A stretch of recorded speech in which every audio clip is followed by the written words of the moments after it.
अस्सलामु अलैकुम और सिर्फ सच टीवी के नाजरीन को खुश आमदीद। हम ये तो जानते ही हैं कि सऊदी अरब की इकॉनमी इस वक्त शदीद मुश्किल में है।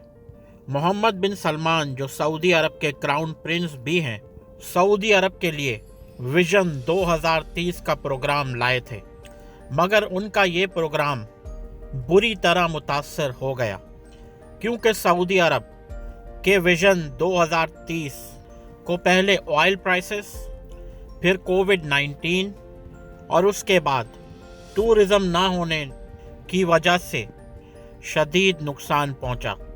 आइए ज़रा इन क्राइसिस के बारे में थोड़ा जानने की कोशिश करते हैं कि क्यों इन्होंने सऊदी अरब जैसे अमीर मुल्क को शदीद तरीन नुकसान पहुंचाया।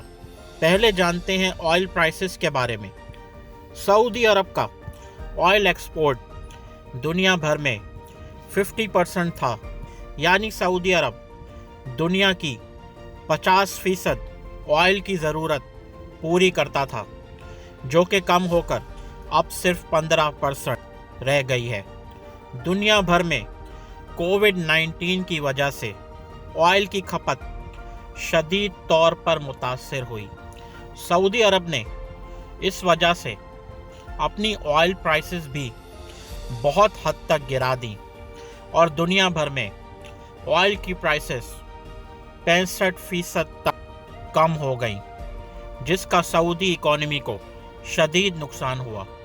इसके अलावा अब दुनिया इलेक्ट्रिक कार्स की तरफ भी जा रही है, जिसकी वजह से पेट्रोल की खपत दुनिया भर में कम से कम होती जा रही है।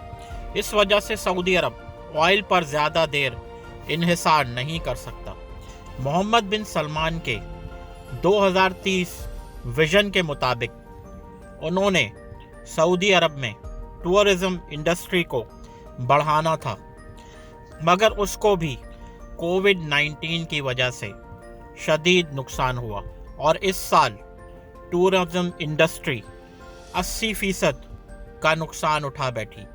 वजह हज और उम्रे का ना होना भी है, क्योंकि इस साल सिर्फ 1000 लोगों ने हज किया और उम्रे से भी कुछ ख़ास पैसे सऊदी इकॉनमी को नहीं मिले।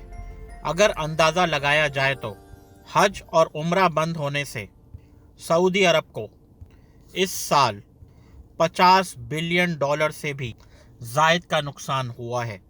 सिर्फ ऑयल प्राइसेस और सयाहत की ही इंडस्ट्री तबाह नहीं हुई, बल्कि कोविड-19 की वजह से सऊदी अरब में बेरोज़गारी भी उरूज पर है। बिजनेसेस तकरीबन ख़त्म हो चुके हैं और 25 लाख लोगों से भी ज़्यादा को नौकरी से फारिग किया जा चुका है और वो अपने मुल्कों में वापस जा चुके हैं।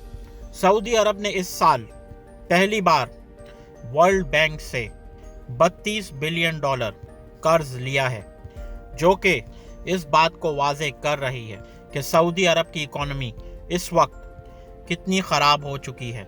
इकॉनमी ख़राब होने की एक और वजह सऊदी अरब की यमन में बिला वजह मुदाखलत भी है, जहां सऊदी अरब का अरबों डॉलर का नुकसान हो रहा है। सऊदी अरब ने इस मौके पर इकॉनमी ठीक करने के लिए 10 लाख लोगों को सऊदी नेशनैलिटी देने का फैसला किया है। मोहम्मद बिन सलमान के 2030 विजन के मुताबिक इन 10 लाख लोगों में साइंटिस्ट, आईटी प्रोफेशनल्स और टेक्नीशियंस शामिल होंगे। इन लोगों को सऊदी अरब में कारोबार करने, नौकरी करने, लोगों को अकामे पर बुलाने और प्रॉपर्टी ख़रीदने की मुकम्मल आज़ादी होगी। सऊदी अरब ने एक और स्कीम भी मुतारिफ़ कराई है, जिसके मुताबिक 8 लाख सऊदी रियाल पर सऊदिया नेशनैलिटी देगा, यानी जो भी शख्स 8 लाख सऊदी रियाल देगा नेशनैलिटी का हकदार पाएगा।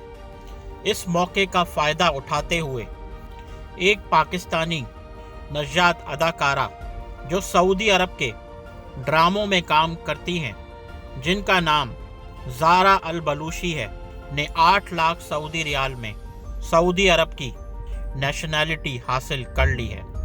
सऊदीया इस वक्त बुरी तरह मुआशी सूरत हाल में फंसा हुआ है और सऊदी हुकूमत का बहुत बड़ा प्रोजेक्ट जिसका नाम जद्दा टावर है, जिसको सऊदी हुकूमत ने 2018 में शुरू किया था, अब तक नामुकम्मल पड़ा हुआ है। ये टावर $20 बिलियन से बनना था और ये टावर बुर्ज अल खलीफा जो कि दुबई में है उससे भी बड़ा है। अब देखना ये होगा कि सऊदीया इस मुश्किल वक्त से किस तरह बाहर आता है और मोहम्मद बिन सलमान के विजन 2030 के प्रोजेक्ट को सऊदीया मुकम्मल कर पाता है या नहीं। अगर आप देखना चाहते हैं सिर्फ सच्ची न्यूज़ तो सिर्फ सच टीवी को सब्सक्राइब कीजिए और साथ में बेल आइकन को भी दबा दीजिए ताकि आपको मिल सके सिर्फ सच्ची न्यूज़ सबसे पहले। शुक्रिया।